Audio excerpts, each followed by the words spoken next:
Oke. Anda untuk tatap muka kedua hanya mempelajari mengenai biosintesis, yaitu bagaimana prosedur atau tata cara untuk menghasilkan dan juga untuk mengeluarkan susu. Susu yang dimaksudkan di sini adalah susu hewan ya. Tapi secara peraturan pemerintahan, susu yang dimaksud ini lebih dibatasi pada susu sapi. Nah, jadi kalau Anda seandainya ingin penelitian susu kambing, susu apa, sebutin aja susu kambing. Karena kalau susu begitu saja pada dunia kedokteran hewan ini lebih diutamakan pada dairy cattle, terutama sapi ya. Oke, ada banyak proses yang dilalui sebelum susu itu bisa dikeluarkan dari tempatnya, yaitu tempatnya sama ya, semua hewan yaitu kelenjar mami. Ya, ada kalau menyebutkan kelenjar mami berarti fungsinya adalah menghasilkan susu.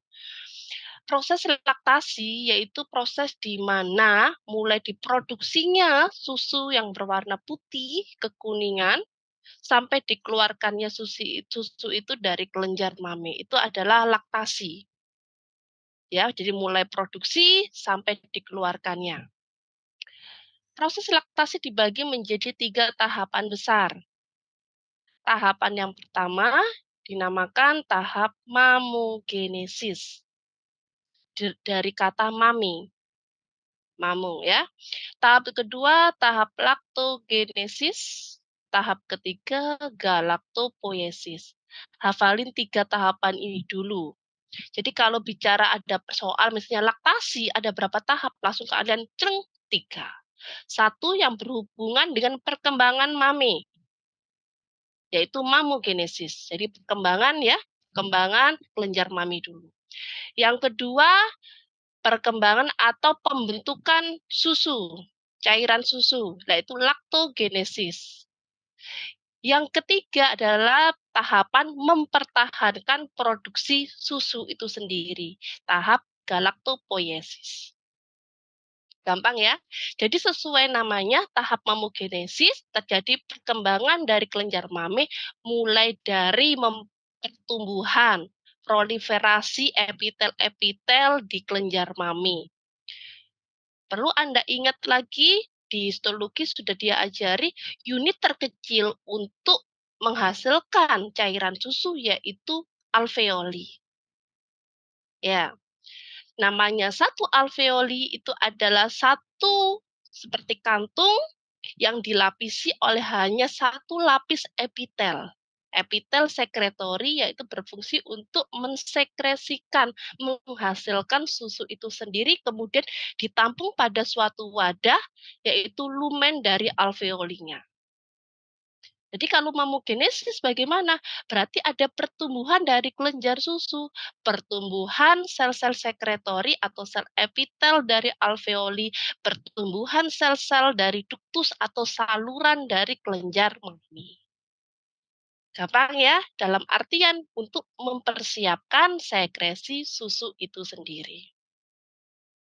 Tahap yang kedua setelah epitel proliferasinya berjalan maksimal, terjadi pertumbuhan, perkembangan dari sel-sel kelenjar mami.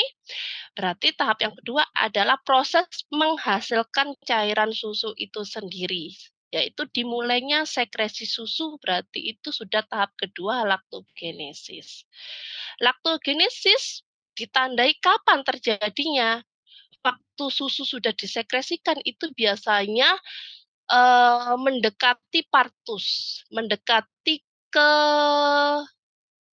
kelahiran dari anak atau setelah partus. Jadi beda-beda. Ada beberapa hewan beberapa hari, misalnya 1 minggu atau 4 minggu sebelum partus itu sudah mulai mensekresi susu, tapi ada juga yang setelah partus mensekresi susu. Hal ini tergantung dari banyak sedikitnya hormon estrogen yang dihasilkan.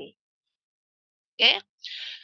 Tahap yang ketiga, galaktopoiesis, yaitu tahapan mempertahankan proses produksi susu itu sendiri, yaitu kelangsungan proses laktasi. pada hewan macam-macam.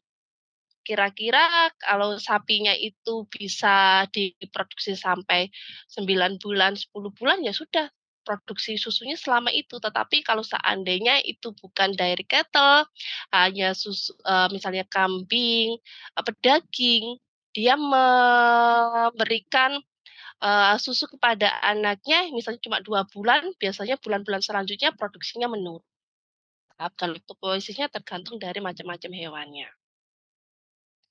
Gampang ya, 3 tahapan ini tolong dihafalkan. Kemudian kapan terlaksananya tahapan-tahapan ini juga harus dipahami. Oke, masuk ke bagian hormon. Untuk hormon-hormon yang mengontrol perkembangan dan juga proses laktasi susu pada hewan, itu ada 1 estrogen, 2 progesteron, 3 insulin, 4 kortikosteroid, 5 prolaktin, dan 6 oksitosin. Nah, kadangkala satu hormon dengan hormon yang lainnya itu saling bekerja sama. Kadangkala juga ada hormon yang bekerjanya itu saling berlawanan. Nah, contoh hormon yang bekerjanya saling mendukung, contohnya estrogen dengan progesteron. Estrogen untuk perkembangan alveoli, sel-sel epitel yang ada di alveoli, dan estrogen untuk pertumbuhan sekretori, khususnya epitel sekretorinya. Sedangkan estrogen semuanya ya, bukan hanya epitel tetapi juga ductus-ductusnya, epitel-epitel yang ada di ductus. Kemudian untuk insulin, berfungsi untuk merangsang perkembangan sel epitel kelenjar susu. Berarti ini juga bekerja sinergis dengan progesteron. Kortikosteroid merangsang pertumbuhan organel seluler. Jadi di dalam sel, diingat, di dalam setiap sel, sel epitel itu ada yang namanya organel, entah itu mitokondria, entah itu ribosom, entah itu lisosom, retikulum endoplasmik, itu adalah organel di dalam sel. Semua sel mempunyai organel itu, tetapi karena ini adalah sel sekretori yang berfungsi untuk menghasilkan susu pada kelenjar mami atau ambing, berarti sel-sel ini spesifik menghasilkan protein tertentu, menghasilkan laktosa tertentu yang difungsikan untuk susu atau cairan susu tersebut. Kemudian prolaktin. Kalau prolaktin ini berfungsi untuk menjaga proses laktasi. Ya. Prolaktin itu kan dari hipofisa, hampir mirip dengan oksitosin, prolaktin dan oksitosin dari hipofisa, tapi kalau prolaktin dari hipofisa anterior, oksitosin dari hipofisa posterior. Kalau prolaktin menjaga kontinuitas adanya sekresi dari susu, tapi kalau oksitosin itu berfungsi untuk pengeluaran air susu sendiri. Ini dinamakan milk letdown reflex. Refleks ini namanya refleks ya. Berarti itu secara tidak sengaja dikeluarkan. Tetapi untuk milk letdown reflex ini ada batas waktunya antara 4 sampai 7 menit. Dalam artian apabila ada suatu rangsang, misalnya putingnya itu ada anakan, kemudian minum secara langsung melalui puting indukannya, berarti kan itu ada rangsangan. Setelah ada rangsangan, oksitosin dikeluarkan dari hipofisa posterior. Oksitosin ini merangsang sel-sel yang berfungsi untuk kontraksi di sekitar epitel dari alveoli untuk kontraksi. Ketika dilakukan kontraksi, tentu saja lumen yang menampung susu tersebut akan terpencet sehingga otomatis susunya akan turun dari alveoli ke ductus, kemudian melalui cisterna keluar dari puting susu itu sendiri. Prosesnya nggak berlangsung lama kok, Dek, beberapa menit saja. Setelah itu otomatis anakan bisa menerima banyak susu karena itu mengalir terus-menerus selama beberapa menit itu.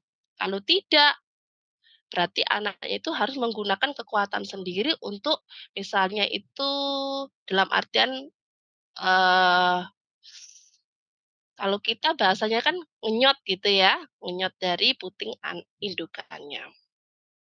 Oke, di sini bisa Anda lihat gambaran yang bagian kiri ya.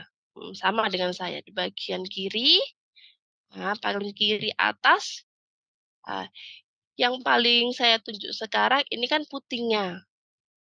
Ya, yang bagian masuk mulut dari anakan pedet atau anakan domba kambing itu kan bagian putingnya ini.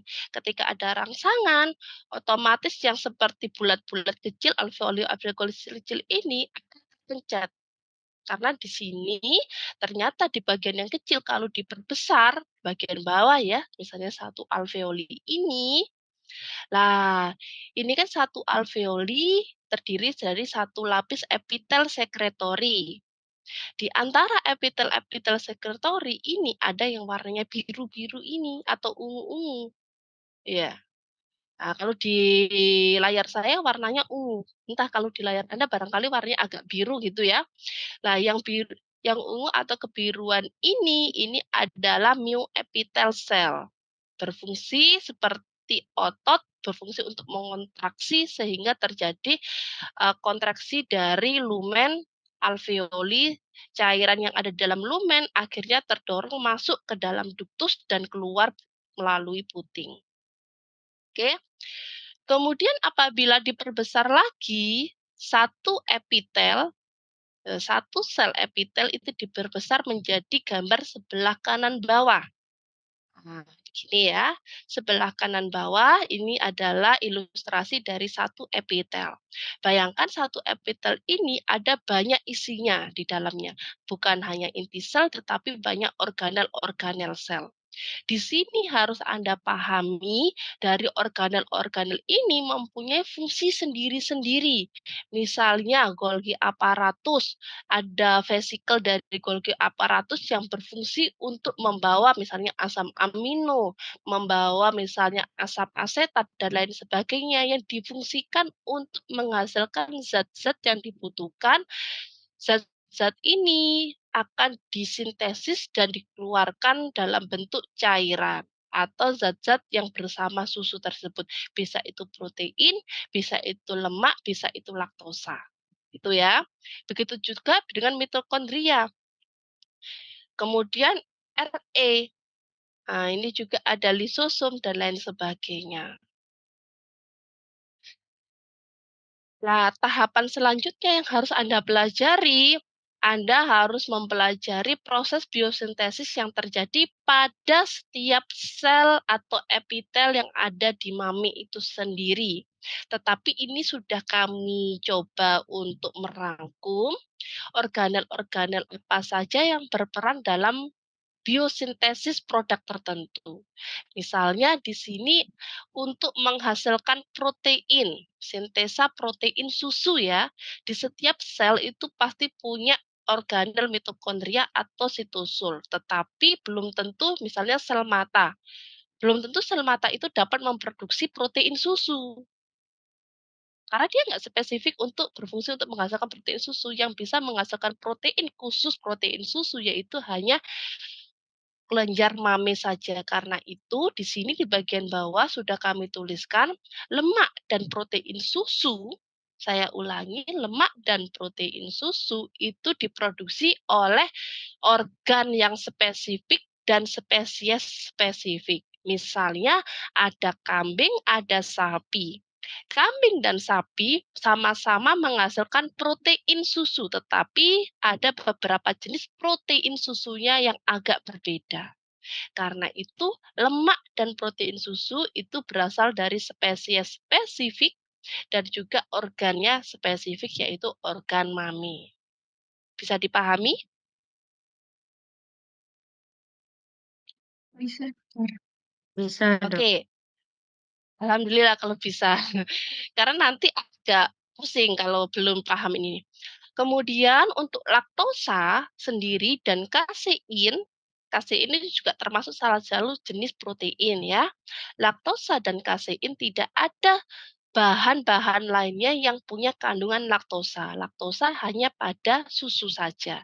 Karena itu laktosa dan kasein itu hanya dibuat oleh organ spesifik, yaitu organ mami saja. Organ lain nggak bisa membuat laktosa dan kasein. Nah, organel apa saja yang terlibat dalam biosintesa bahan-bahan yang ada di dalam susu? Satu, sitosol. Biasanya bentuknya bulat atau agak lonjong sekecil gitu ya. Sitosol dan mitokondria itu berperan dalam sintesa protein, laktosa, dan juga lemak. Sedangkan kalau RE, retikulum endoplasmik atau endoplasmik retikulum itu berperan dalam biosintesa protein dan lemak saja. Golgi aparatus itu berperannya untuk sintesa laktosa, protein, kasein misel. Mitokondria untuk pembentukan energi. Nah, mitokondria dan sitosol keduanya ini selain bisa untuk pembuatan protein laktosa lemak juga ternyata berperan dalam pembuatan asam sitrat. Ini tentu saja Anda sudah paham ya, siklus pembuatan asam sitrat. Nah, gambaran ini akan kita lihat peran dari pakan dalam pembentukan bahan-bahan yang ada di dalam susu. Misalnya ada pati, ya. Pati itu kan biasanya amilum, protein, lemak, vitamin, selulosa. Selulosa itu banyaknya pada serat ya, makanan berserat hijau-hijauan, itu kan banyak selulosanya. Semua bahan-bahan ini ada di dalam pakan, betul? Tetapi ada bahan-bahan yang dalam pakan itu yang otomatis bisa menjadi bahan-bahan yang ada di dalam susu, tetapi ada bahan-bahan dalam pakan juga harus masuk dulu di dalam organel setiap epitel, sekretori, alveoli untuk disintesa kembali menjadi suatu produk tertentu. Oke. Nah, di sini pasti Anda pernah mengingat peranan lambung terutama rumen yang mempunyai banyak mikroflora atau bakteri baik, biasanya disebut seperti itu. Ya, bahan-bahan dari pakan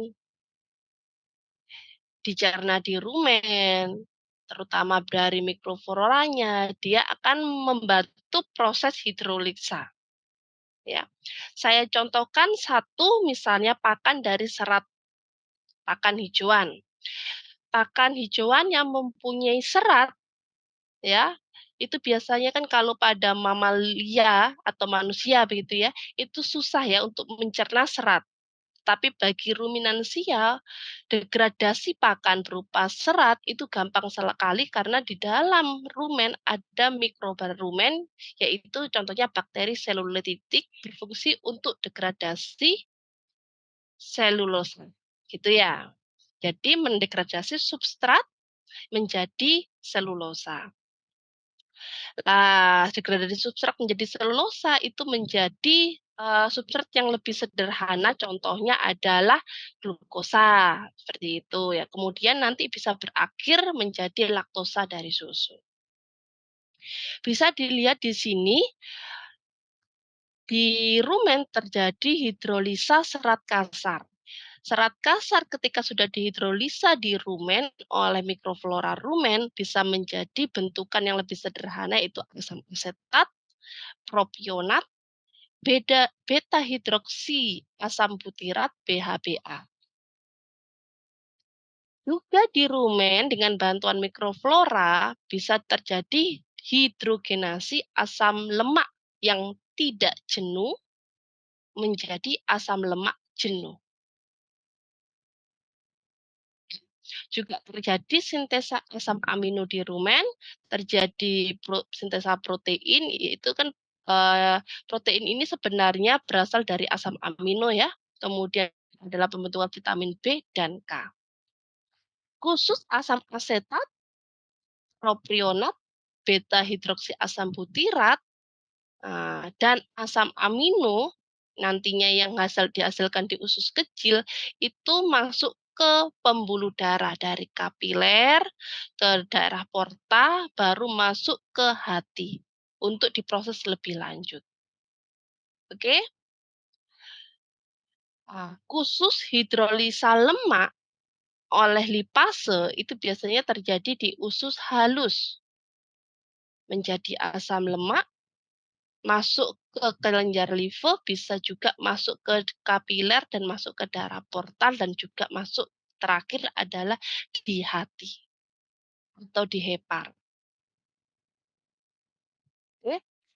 Di hati dan di hepar atau hepar itu terjadi proses gluconeogenesis, yaitu apa?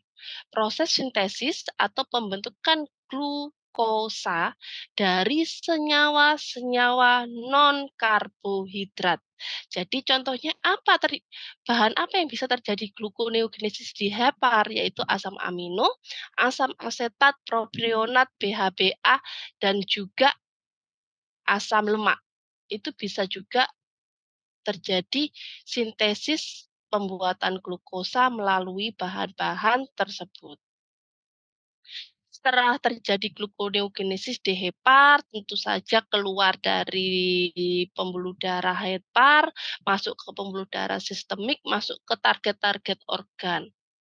Kalau tujuannya ke kelenjar mami, nanti bahan-bahan tersebut akan diolah disintesis menjadi bahan-bahan yang dibutuhkan untuk pembentukan susu.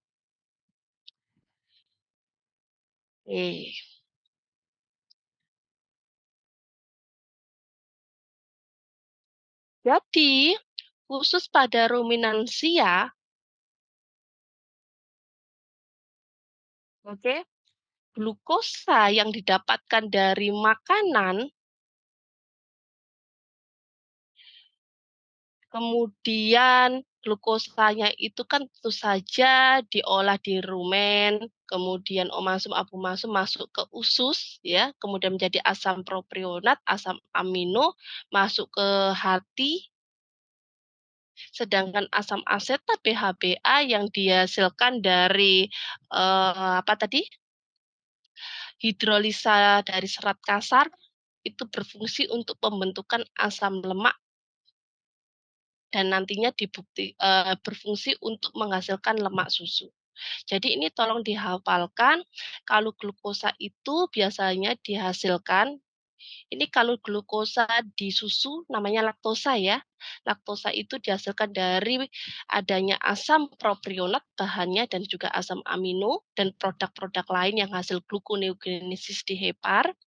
Sedangkan untuk pembentukan lemak susu yaitu berasal dari asam-asam lemak yang didapatkan dari hidrogenase tadi, dari bahan asam asetat dan beta hidroksi asam butirat. Oke. Protein susu ya, protein susu didapatkan dari asam amino yang berasal dari peredaran darah. Tentu saja asam amino ini didapatkan dari reabsorpsi usus halus. Jadi proses-proses pengolahan makanan atau metabolisme yang penguraian makanan.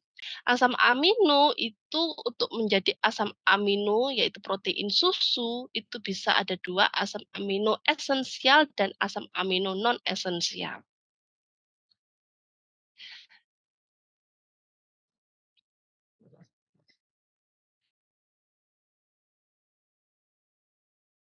Ada diskusi sebelum masuk ke proses pembentukan protein atau sintesa protein susu? Belum ada, Dok. Oke, bisa dilihat di sini untuk pembentukan protein susu. Prekursornya ada 3 bahan yang harus dimiliki untuk membentuk protein susu, yaitu peptida, protein plasma dalam peredaran darah, dan asam amino bebas. Untuk protein plasma yang dari peredaran darah biasanya itu hanya digunakan kurang dari 10%. sehingga menjadi protein susu. Paling banyak itu adalah asam amino bebas. Kemudian ada serum, albumin darah, imunoglobulin, alfa kasein, itu merupakan beberapa jenis protein tapi tidak disintesa di dalam kelenjar susu, tetapi diserap. Ya, jadi kalau seandainya ada pengujian nih, menguji imunoglobulin M di dalam susu, penderita mastitis, misalnya begitu. Imunoglobulin M bisa ada di susu, bisa. Tetapi imunoglobulin, serum albumin, dan alfa kasein itu prosesnya itu hanya menyerap dari peredaran darah saja, tidak disintesa oleh organel sel alveoli. Bisa dipahami?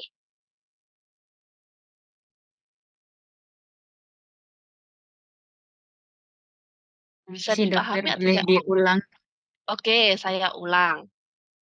Ada namanya protein susu. Biasanya kan ditanya, oh susunya mengandung berapa persen proteinnya? 3%, 5%, kan begitu. Itu adalah jumlah protein yang ada di dalam susu. Protein-protein selain protein susu itu ada banyak. Misalnya albumin darah yang masuk ke dalam susu. Itu juga merupakan protein. Imunoglobulin yang ada di dalam susu itu juga termasuk salah satu jenis protein. Alfa kasein itu juga termasuk salah satu jenis protein juga. Serum albumin darah, imunoglobulin, alfa kasein itu bisa ada di dalam susu, tetapi tiga bahan ini bukan merupakan protein susu, bukan disintesis oleh sel-sel sekretori alveoli. Tetapi serum albumin darah, imunoglobulin, dan alfa kasein ini hanya diserap langsung dari kapiler-kapiler yang ada di sekitar alveoli. Jadi masuk saja bercampur dengan cairan susu. Bisa dipahami? Bisa, Dok. Oke, jadi ada dua macam protein.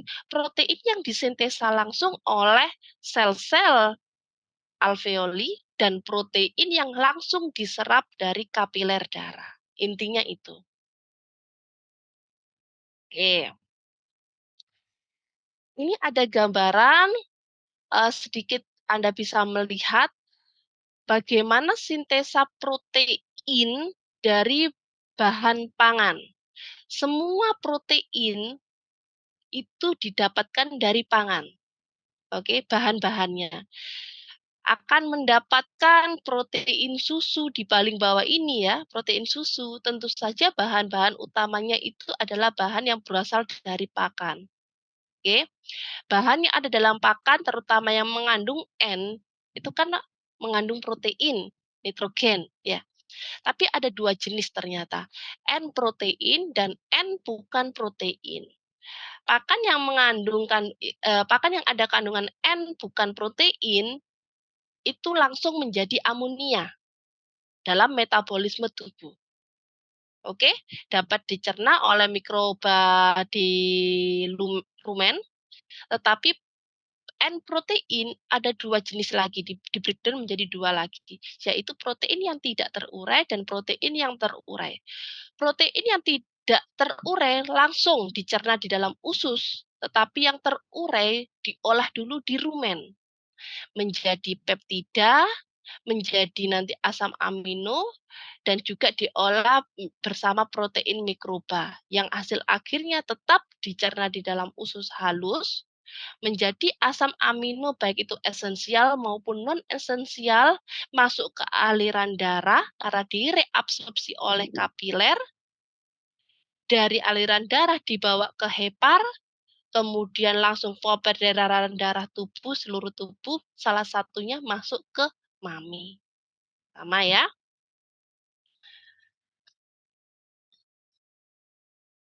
Oke. Jadi dari gambaran tadi di atas, hampir semua asam amino yang ada di dalam darah dapat diubah menjadi protein susu oleh kelenjar susu. Intinya begitu. Jadi semua asam amino yang sudah dimetabolisme, bukan dimetabolisme, sudah dicerna di dalam saluran pencernaan, asam amino itu baik esensial maupun non esensial ditarik oleh pembuluh darah, masuk ke kelenjar susu, kelenjar ambing atau mami, itu semuanya bisa disintesis menjadi protein. Namun, pada kelenjar mami sendiri dapat menyeimbangkan asam amino yang telah diabsorpsi dengan yang disekresi dengan cara konversi asam amino yang satu menjadi asam amino yang lain. Misalnya seperti ini. Misalnya bahan pangannya itu banyak mengandung asam amino non esensial. Oke? Berarti nanti yang diserap oleh darah tentu saja adalah asam amino non esensial. Begitu ya. Tetapi asam amino ini ketika di bawah darah masuk ke kelenjar mami atau sel-sel sekretori dapat mengkonversi asam amino yang sumbernya non esensial menjadi asam amino lain, misalnya asam amino esensial sehingga jumlahnya seimbang. Tuh. Jangan lupa tadi sintesa protein susu dilakukan oleh organel apa saja selain Re?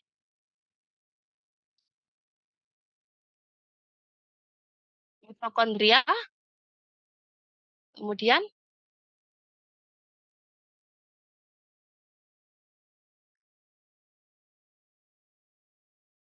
endoplasmic reticulum ini sudah ada. Satu lagi,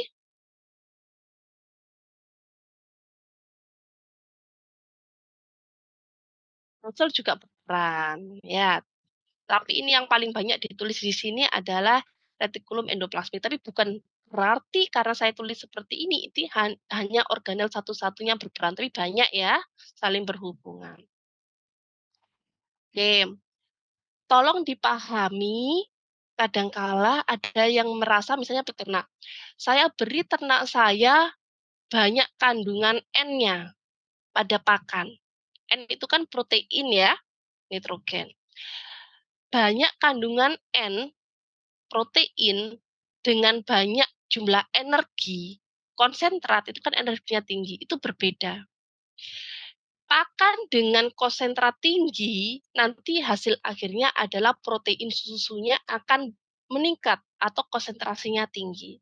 Sedangkan pakan dengan protein berlebih tidak akan meningkatkan konsentrasi protein susu. Bisa dipahami?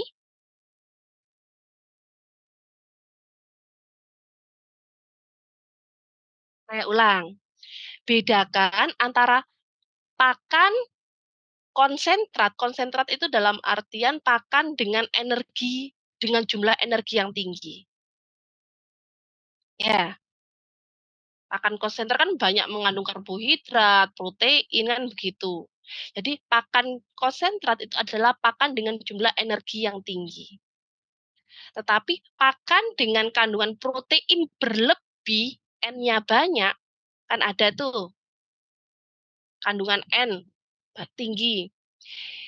Itu berbeda dengan pakan konsentrat atau pakan yang mempunyai energi yang tinggi. Kalau dikasih pakan konsentrat dalam jumlah banyak, maka protein atau kandungan protein, konsentrasi protein dalam susu akan meningkat. Tetapi pakan yang hanya mempunyai kandungan protein saja yang tinggi, bukan energinya yang tinggi, tapi protein yang tinggi atau berlebih, tidak dapat meningkatkan kandungan protein susu. Kandungan protein susu tetap. Karena dianggap protein berlebih tadi adalah termasuk non-protein nitrogen. Jadi yang dalam artian masuk seperti ini. Nah ini kan ada deh ya, N yang terurai dan tidak terurai, kan begitu. Oke,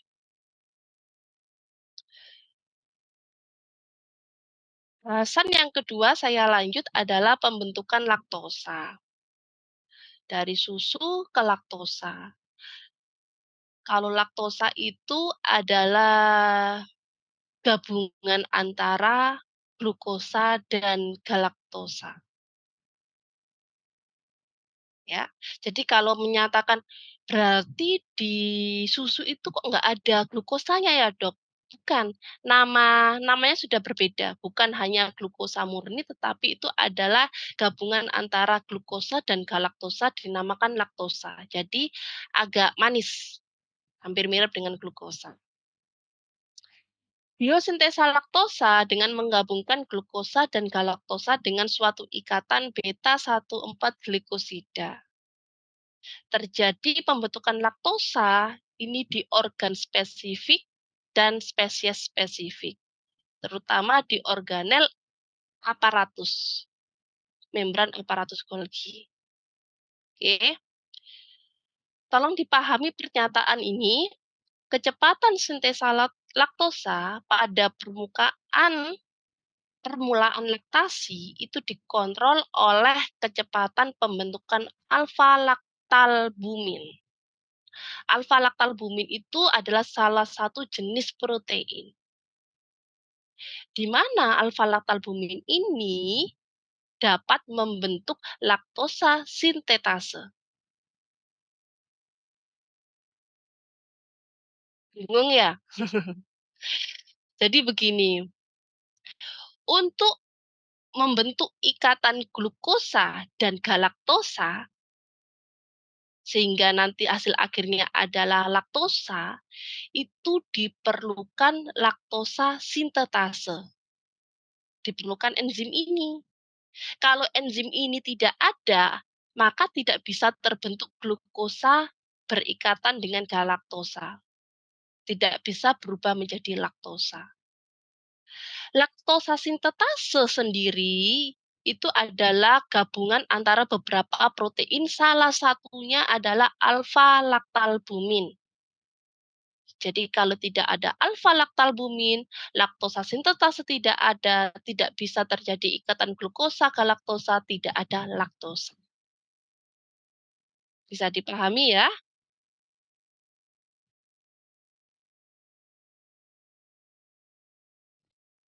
Oke. Perlu saya ingatkan dulu, untuk pembentukan laktosa saya agak lupa.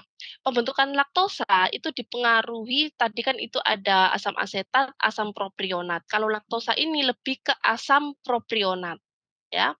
Asam propionat itu paling banyak pada serat, atau pakan dengan bukan serat, pakan dengan energi tinggi. Bisa itu contohnya konsentrat, ya. Kemudian pakan dengan jumlah energi tinggi ini dapat disimpan dalam bentuk glukosa di hati. Kemudian glukosanya ini yang bisa dijadikan sebagai laktosa.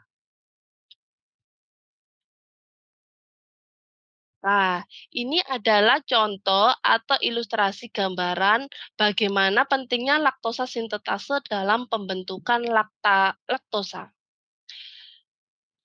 Laktosa sintetase itu merupakan gabungan atau kompleks dari dua protein, protein A dan protein B. Protein B ini tadi adalah alfa-laktalbumin. Protein A adalah galaktosil transferase. Jadi kalau tidak ada salah satu protein ini, laktosa sintetase juga tidak ada. Oke? Sedangkan laktosa sendiri itu adalah gabungan antara glukosa dan galaktosa, UDP, uridyl difosfat galaktosa. Kalau untuk membentuk ikatan UDP galaktosa glukosa menjadi laktosa itu harus ada laktosa sintetase. Gambarannya seperti ini.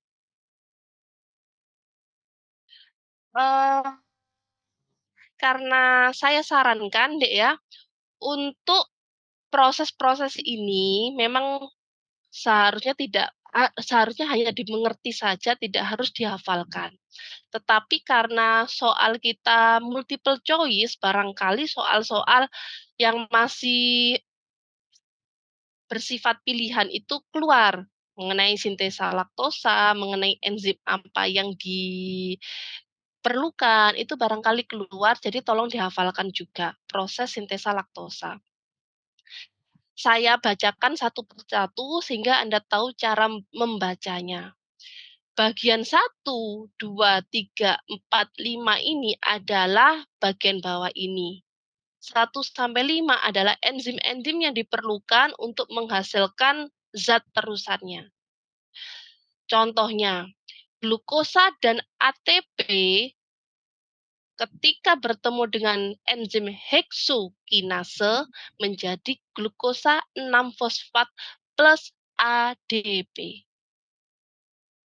Dilanjutkan lagi, glukosa 6-fosfat ketika ada fosfoglukomutase akan menjadi glukosa 1-fosfat. Glukosa 1-fosfat ketemu uridyl trifosfat UTP dirombak oleh UDP glukosa pirofosforilase menjadi uridyl difosfat glukosa plus fosfat 2.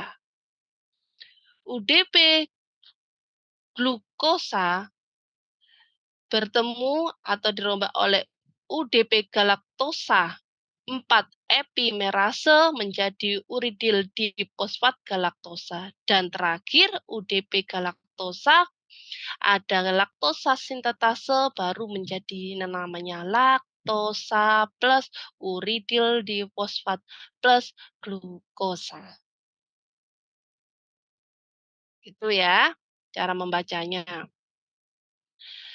Lah, alfa-laktalbumin yang diperlukan untuk pembuatan laktosa sintetase dan secara tidak langsung diperlukan untuk pembentukan laktosa, itu kinerjanya berbanding terbalik dengan progesteron.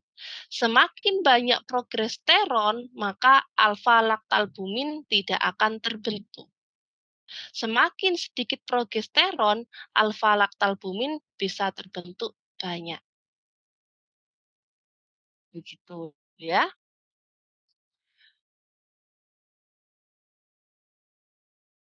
Sekarang zat ketiga adalah lemak susu. Sumber lemak susu seperti sebelumnya yang sudah diuraikan di slide 2 atau 3 tadi.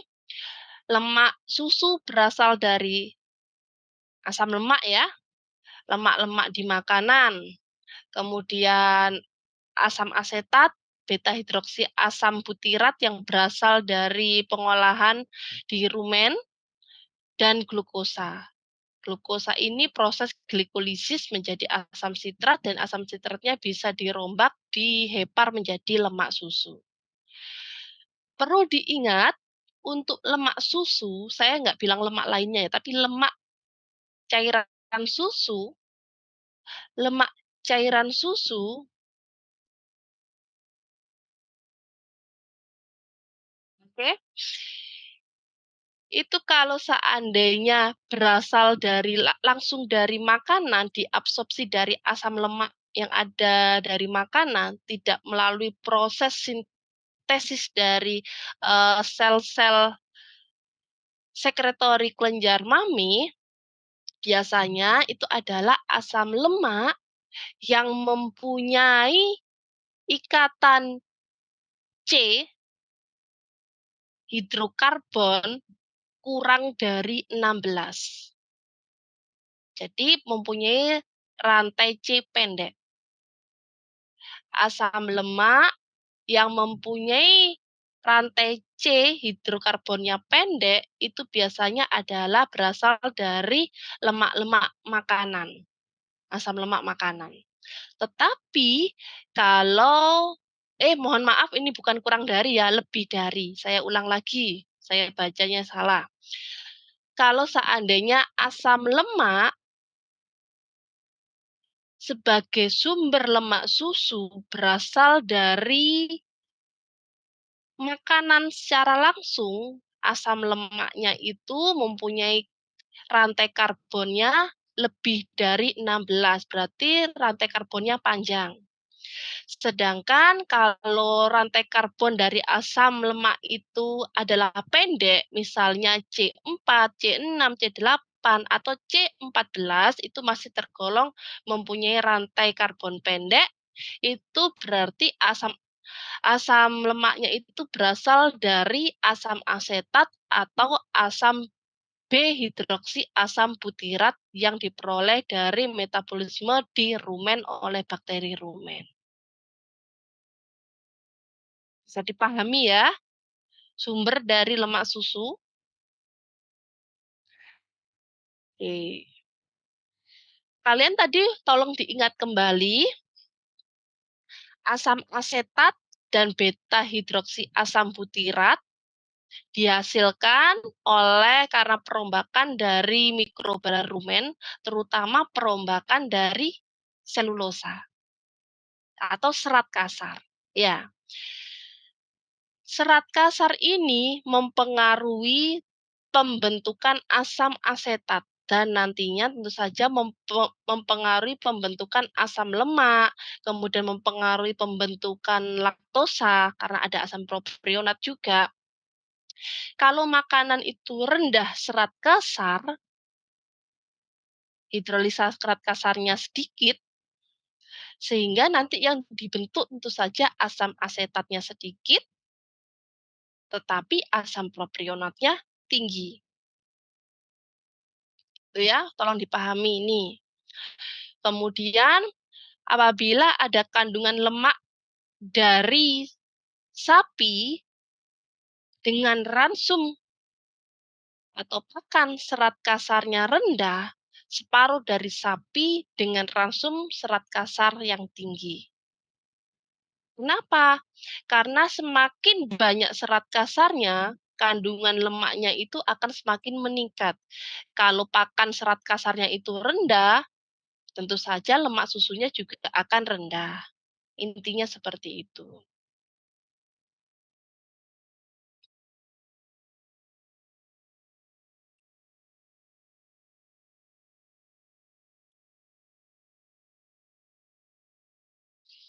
Ini diulang kembali mengenai lemak jenuh, asam lemak jenuh dan tidak jenuh. Oke. Mikroorganisme yang ada di dalam rumen dapat merubah asam lemak tidak jenuh menjadi asam lemak jenuh. Sehingga nanti hasil akhirnya asam lemak jenuh pada lemak sirkulasi itu akan tinggi. Asam lemak jenuh itu kan yang tidak punya ikatan ya. Misalnya kayak gini, C18 2, berarti ini kan asam lemak tidak jenuh.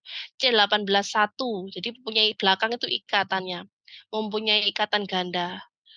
C18 1 itu termasuk asam lemak yang tidak jenuh juga. Tapi kalau C18 0 itu asam lemak jenuh. Kebanyakan pakan-pakan yang berasal dari tumbuhan itu adalah asam lemak tidak jenuh. Kalau ruminansia tentu saja pakannya kan banyak yang berasal dari tumbuhan hijauan. Jadi kebanyakan asam lemak dari pakannya itu diperoleh adalah asam lemak tidak jenuh. Biar nanti produksi susunya itu tidak menghasilkan menghasilkan protein yang tidak jenuh, semua asam lemaknya itu harus dikonversi atau dijenuhkan menjadi asam lemak jenuh. Oleh siapa? Oleh mikrobala rumen. Jadi jangan bingung kalau ada pertanyaan di mana lokasi asam lemak tidak jenuh diubah menjadi asam lemak jenuh di dalam tubuh ruminansia. Jawabannya adalah di rumen oleh mikroorganisme rumen.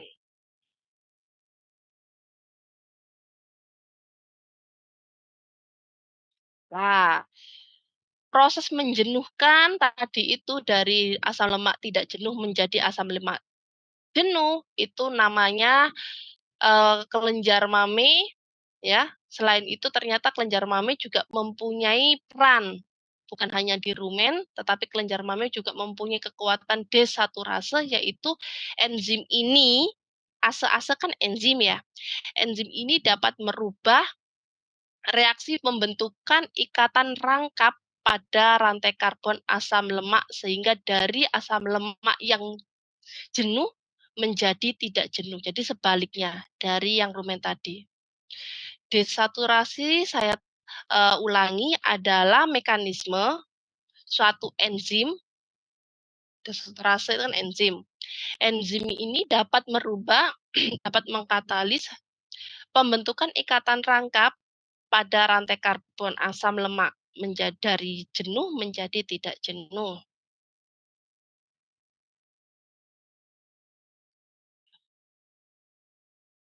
Oke.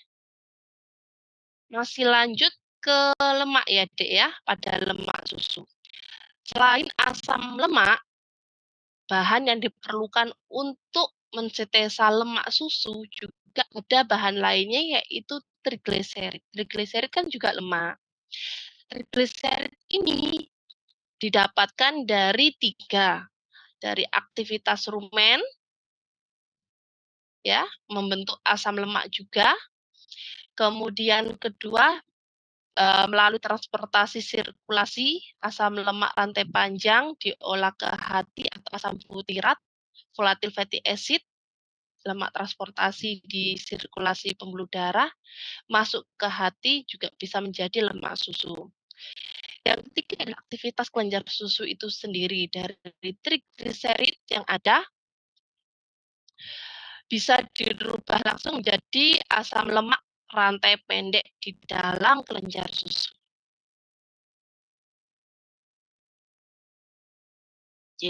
Jadi kalau ditanya prekursor atau bahan utama pemicu untuk pembentukan lemak susu itu apa?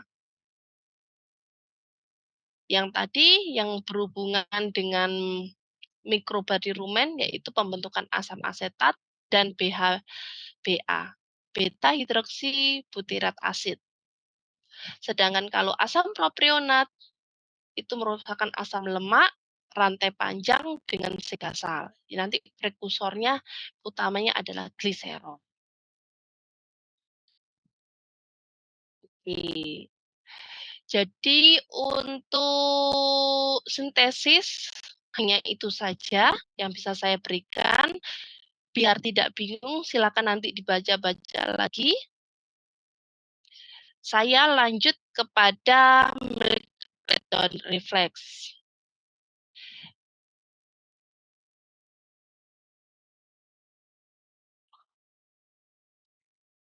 Pengeluaran ASI atau pengeluaran air susu secara langsung karena refleks itu tadi sudah saya nyatakan karena adanya sensasi misalnya hisapan dari anaknya, kemudian atau adanya pemerahan, terutama kalau seandainya pemerah itu menempelkan air hangat pada puting. Itu juga merupakan suatu sensasi tersendiri sehingga dapat menstimulasi persarafan, kemudian menggertak hipofisa untuk mengeluarkan hormon. Ada dua macam hormon yang dikeluarkan bukan hanya di posterior, tapi juga di hipofisa anterior. Kalau di hipofisa posterior tadi menghasilkan oksitosin, ya, menyebabkan kontraksi mioepitel di sekitar sel-sel alveoli. Tapi di hipofisa anterior juga mengeluarkan hormon prolaktin, yaitu berfungsi untuk pembentukan sel alveoli yang difungsikan untuk memproduksi air susu. Jadi walaupun ada oksitosin tetapi tidak ada sel yang memproduksi, jadi percuma. Tentu saja susunya nggak ada yang dikeluarkan. Jadi ada sel yang memproduksi dengan jumlah banyak, ada kontraksi sehingga saling berkesinambungan, susunya keluarnya banyak sekali. Gitu ya.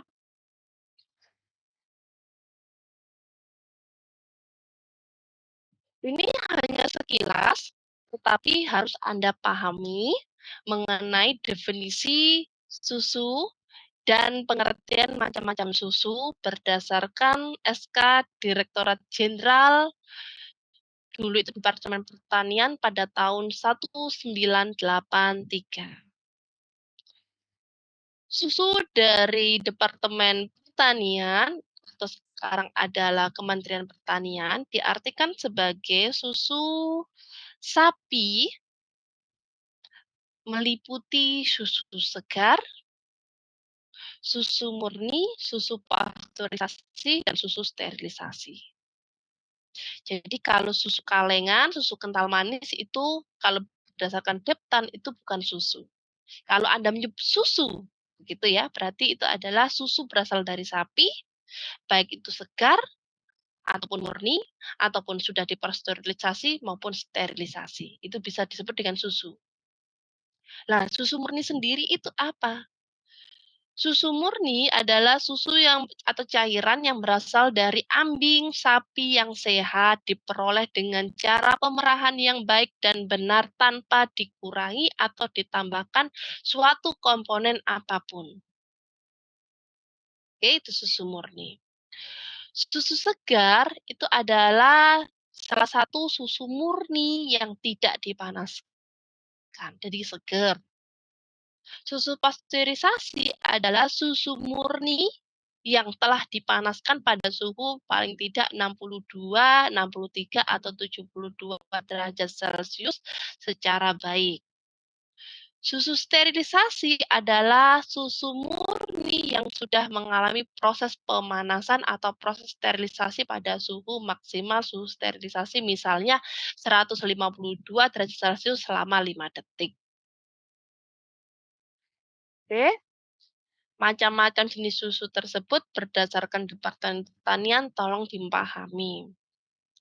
Nah, ini juga tolong dipahami mengenai komponen susu. Namanya susu seperti tadi ya ada cairan. Jadi komponen utamanya adalah air. Susu kan nggak ada yang kental ya. Susu cair, kecuali yang kental manis. Tapi kental manis di berdasarkan Deptan itu kan bukan susu. Air dari susu sendiri juga ada range-nya. Jadi beda-beda. Misalnya susu kambing, susu sapi, susu domba itu ada range-nya. Tidak selalu 87,9%, tidak. Bisa antara 87 sampai 89. Jadi ada range-nya. Tapi rata-rata, kalau di rata-rata, yaitu kandungan airnya antara 87,9%. Ini rata-ratanya. Nah, sisanya apa? Jadi komponen susu ada dua, cair dan padatan. Yang cairnya 87,9 rata-ratanya, berarti sisanya adalah bahan kering. Oke? Berarti sisanya adalah 12,1. Ini juga ada range-nya, bisa antara 12, bisa sampai 13%. Bahan kering dibagi menjadi dua, bahan kering tanpa lemak dan lemak. Lemak susu normal itu antara 3 sampai 3,5. Bahan kering tanpa lemaknya berarti dikurangi. Bahan keringnya berapa tadi? 12. Kalau lemaknya 3, berarti bahan kering tanpa lemaknya 12 dikurangi 3. Berapa, Dek? 9 gitu ya cara perhitungannya. Jadi lemak dan BKTL itu adalah bahan kering. Kalau dijumlahkan harus sesuai. Bahan kering tanpa lemak meliputi yang tadi Anda pelajari mengenai sintesis, yaitu protein, laktosa, mineral, vitamin, enzim. Masing-masing ada prosentasenya.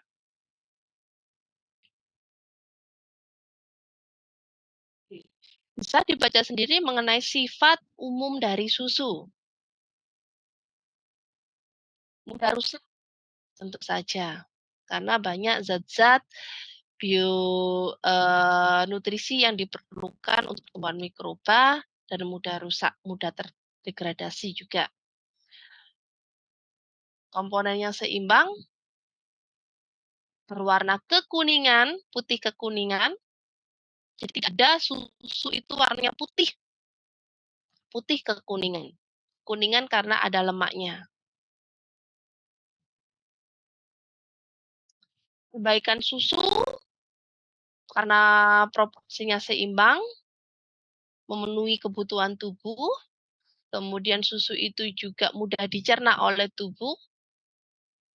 Kandungan laktosa dan kasein yang terkandung dalam susu itu tidak bisa didapatkan dan tidak bisa digantikan oleh bahan makanan apapun karena laktosa dan kasein khusus hanya ada pada susu. Banyak kandungan imunoglobulin, ini juga protein ya, imunoglobulin yang terdapat pada susu, terutama zat-zat kebal yang ada di dalam kolesterol beberapa hari setelah anak dilahirkan. Kejelekannya mudah rusak, ditaruh suhu ruangan 6 jam sudah berbau atau sudah kecut gitu ya, asam. Kemudian dapat menyebabkan lactose intolerance. Lactose intolerance ini nanti akan kita bahas di pertemuan selanjutnya, tetapi ada gejala klinisnya yang tampak ketika sudah minum susu belum 1 jam sudah diare. Jadi nggak tawar susu. Nanti kenapa kok seperti itu? Ada alasan-alasannya. Oke. Tadi sudah dijelaskan, kandungan susu itu hanya dua, cairan dan padatan, bahan kering. Jadi, susu itu selain merupakan larutan, ya, susu itu juga merupakan bukan hanya larutan sejati itu dalam artian mudah bercampur bahan-bahannya dalam air ya, senyawa-senyawanya dalam air, tetapi juga larutan koloidal, di mana di dalam susu tersebut banyak partikel-partikel dengan ukuran besar yang bergabung menjadi satu kesatuan menjadi susu itu sendiri dan tidak bisa dipisahkan. Contohnya partikel-partikel besar yaitu protein, garam-garam, enzim itu juga termasuk partikel besar. Dan susu selain sebagai larutan juga sebagai emulsi. Karena di dalam susu emulsi itu kan dalam water, ya, jadi ada lemak atau minyak di dalam cairan. Lemaknya apa? Lemak susu. Lemak susu bisa di dalam cairan susu, berarti dia sebagai emulsi. Lemak dalam air. Oke, yang terakhir yang harus Anda pahami, ada 4 pembagian jenis cairan susu. Ada yang namanya plasma susu, ada yang namanya serum susu, ada yang namanya skim, ada yang namanya whey. Mungkin Anda sudah pernah mempelajari mengenai plasma dan juga serum darah gitu ya, hampir mirip. Jadi plasma dan serum darah berarti ada bagian-bagian yang harus dihilangkan untuk mendapatkan plasma dan serum. Begitu juga plasma dan serum susu ada beberapa bagian atau kandungan yang harus dihilangkan. Untuk mendapatkan plasma susu, globula lemak di dalam susu harus hilang. Berarti plasma susu adalah susu tanpa globula lemak. Serum susu adalah susu tanpa globula lemak dan protein kasein misel. Skim, nah ini yang pingin kurus-kurus biasanya pakai susu skim gitu ya, berarti adalah susu dengan kadar lemak rendah. Sedangkan whey adalah susu yang telah dikurangi lemak dan kaseinnya. Jangan bingung antara serum dengan whey. Kalau serum nggak boleh ada globula lemak, nggak boleh ada kasein. Tapi kalau whey tetap boleh ada, tetapi ada pengurangan jumlah lemak dan kaseinnya. Dari sini ada pertanyaan? Belum ada, Dok. Pusing ya? Silakan.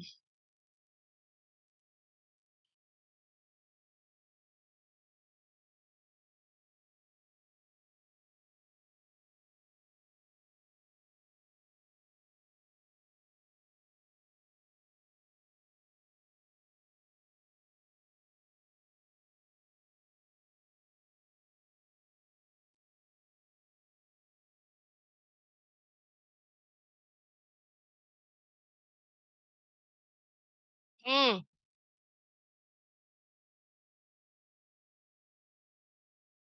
mhm, mhm mhm.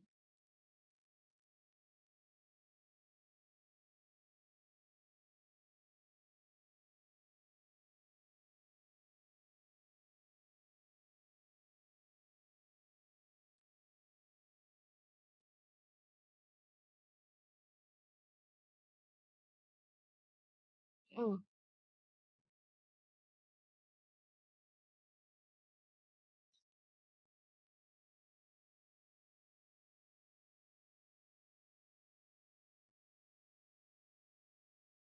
Oke oke, terima kasih. Jadi begini deh, progesteron itu kan tidak selalu mulai awal sampai akhir kebuntingan itu kan tidak selalu konstan jumlahnya, betul ya? Nah, apalagi setelah ke setelah kelahiran itu tambah rendah kan? Nah, saat-saat itulah di mana progesteronnya rendah, alfa-albumina akan meningkat jumlahnya. Jadi begitu juga dengan susu. Di susu itu tidak mungkin selalu konstan jumlah laktosanya atau konsentrasi laktosanya, karena itu ada range-nya.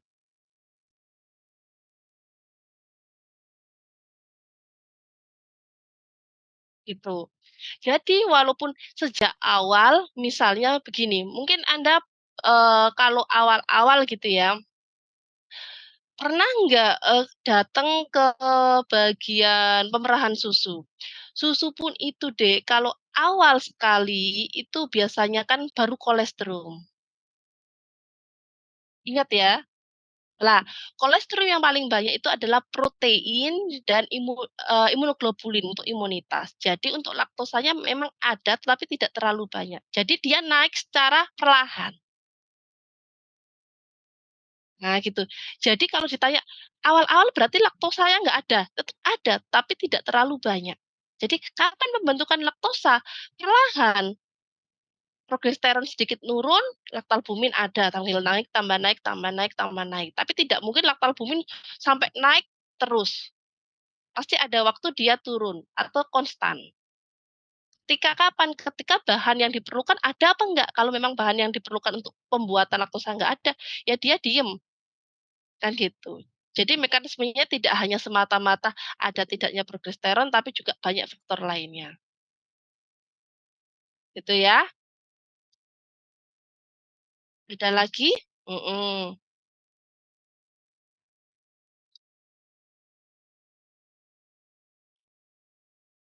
Nanti tolong dihafalin itu deh ya. Tadi saya kan nggak komplit mengenai hormon-hormonalnya. Estrogen, progesteron, insulin, kortikosteroid, dan lain sebagainya itu organ apa saja yang mensekresikannya. Barangkali lupa seperti estrogen disekresikan oleh apa?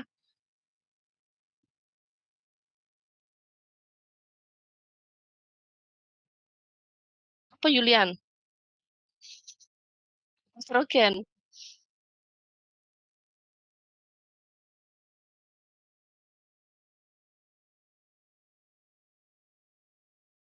Estrogen tadi disekresikan oleh organ apa? Mm-mm.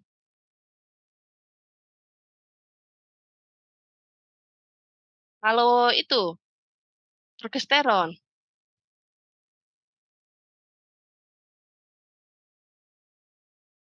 organnya apa?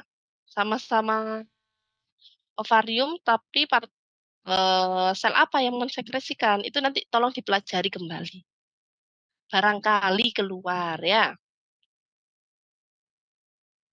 Ada diskusi lainnya? Ini sudah, ini sudah, ini sudah. Oh ya, untuk tadi ada pertanyaan dari PJ untuk mata kuliah, untuk di Hebat ini akan saya update mulai minggu depan karena baru baru saja Hebat saya baru sinkron, jadi baru ada mata kuliah yang saya ajar hari ini. Jadi baru minggu depan bisa diakses ya untuk mata kuliah pertama, kedua, dan selanjutnya. Kemudian saya mau tanya, untuk kontrak perkuliahan apa sudah diberikan oleh Dr. Dian? Sudah, tugasnya Sudah, berarti sudah diberikan ya? sudah dok. Oh ya sudah, kalau begitu jangan lupa pengumpulan tugasnya, walaupun masih lama juga. Ada diskusi?